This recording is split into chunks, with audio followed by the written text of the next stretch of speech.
Senator Coons. Thank you. And Ambassador, Governor, I really just wanted to come back to this restarted hearing to compliment you. It was one of the very highest quality nominees for an ambassadorial post I have seen in my 7 years on the Foreign Relations Committee.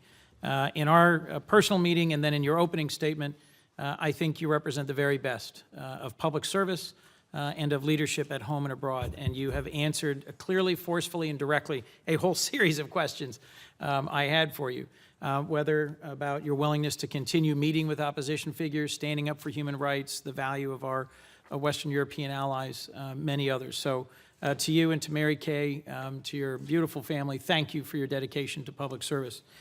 Let me ask 2 or 3 questions, but I look forward to supporting your nomination in any event.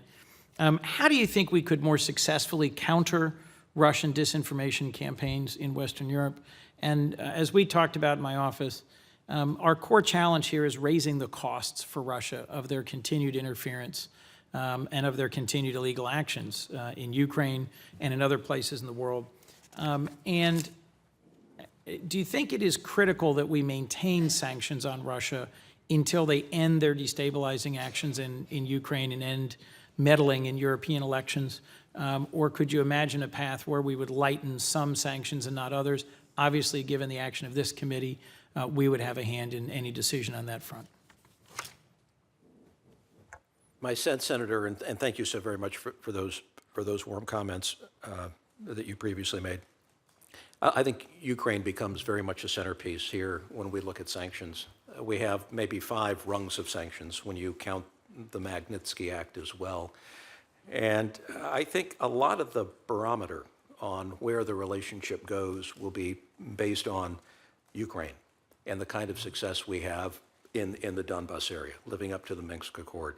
So when I think about the different sanctions that are there, some from Crimea, some from eastern Ukraine, some are a result of meddling in our election, some tied to Magnitsky and more human rights focused, I really do see the Ukraine issue as being critically important as a barometer of whether or not we can make progress in our bilateral relationship.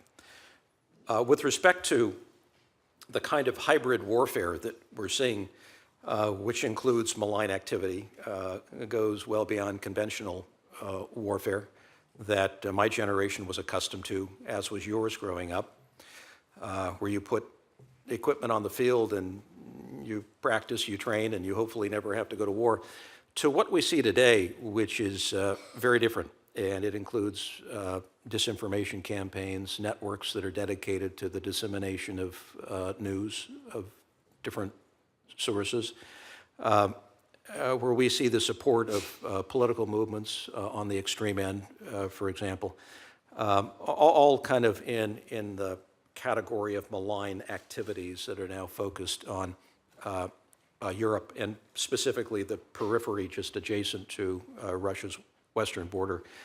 You know, I think the first order of business, Senator, is to recognize that it does exist and not to be delusional about it. And then to say, what is the nature of this hybrid campaign? What toll or what cost is it taking on the very survivability of maybe a nascent democracy?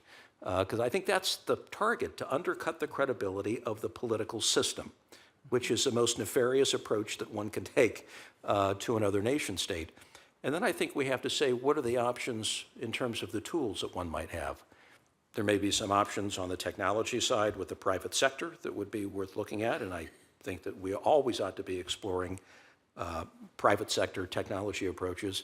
But then I think the work that you are doing with others, including Senator Murphy, on really funding some efforts that would maybe produce a counter-narrative is really important. And I know it may seem to be a drop in the bucket or a start as compared to what we're up against, but it is a start, and I think that's important to begin to work our way through what ultimately a longer-term solution might look like.